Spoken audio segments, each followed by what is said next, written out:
Fitnat Hanım, Tanzimat yazarlarınca "Hanımefendi Hazretleri" ve "Şairler Kraliçesi" gibi lakaplarla anılan Fitnat Hanım, klasik edebiyattaki kadın şairlerin en meşhurudur. Diğer kadın şairler gibi, kültürlü, seçkin bir aileden gelen Fitnat Hanım, kendisini iyi bir şekilde yetiştirmiş, nüktedan, açık sözlü bir şairdir. Fitnat'ın, tercümesi kaynaklarında meçhul kalmış doğum yılı için bazı müelliflerce 1730 veya 1748 gibi herhangi bir vesikaya dayanmayan tarihler ileri sürüldükten başka çok uzun bir ömür sürdüğü yolunda da bazı tahminler yürütülmüştür.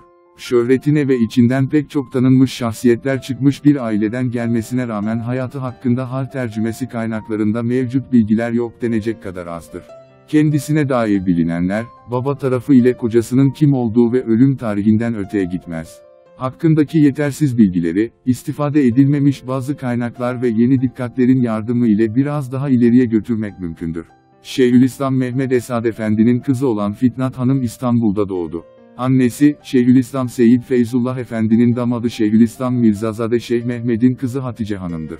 Fitnat Hanım'ın esas adı Kabirtaşı'nda görüldüğü üzere Şerife Zübeyde olmakla beraber Hüseyin Ayvansaray'ı bunu Bazan Emetullah, Bazan Fitnat Zübeyde olarak kaydettikten başka bir de Şerife Emetullah Fitnat suretinde gösterir. Diğer bütün kaynaklarda geçen Zübeyde adının mezar taşında da bulunması onun doğruluğu hususunda şüphe bırakmamaktadır. Fitnat Hanım'ın hayat seyri içinden gelebilen tek bilgi, onun ilmiye ricalinden Derviş Mehmed Efendi ile evlenmiş olduğudur. Şiirden hoşlanmaz, basit ruhlu bir kimse olduğu rivayet edilmektedir. Fitnat Hanım'ın edebi kişiliği ve eserleri. Divanının 31 yazma ve 4 matbu nüshasının olması, devrin çok okunan şairlerinden biri olduğunu göstermektedir.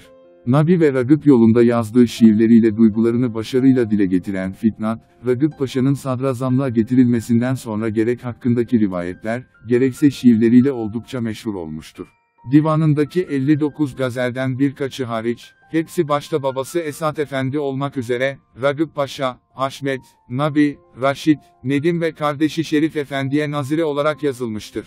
Fakat o, basit bir taklitçi olarak kalmamış, kendi duygularını zarif bir şekilde ifade ederek yer yer örnek aldığı şairlerin seviyesine çıkmayı başarmıştır. Şiirleri, kendi kadın hassasiyetini yansıtmaktan uzak hikemi ve aşıkane söyleyişlerden ibarettir. Kanaatkar olmak, dünya malı ve mevkilerine önem vermemek, felekten şikayet şiirlerinin başlıca konusudur. Fitnat az yazan titiz bir şairdir. Daha çok gazellerinde başarılı olmuştur. Divanında sadece 4 kaside vardır. Divanında, diğer şairler gibi tarihler önemli bir yer tutmaktadır. Fitnat, devrinde fıkraları ve şairliğiyle oldukça meşhur olmuş, şiirleri elden ele dolaşmış bir şairdir. Bazı gazelleri bestelenmiştir. Fitnat, renkli kişiliğiyle olduğu kadar, küçük divanıyla da sonraki asırda da unutulmamış, klasik şiirin en güçlü kadın şairi olarak kabul edilmiştir.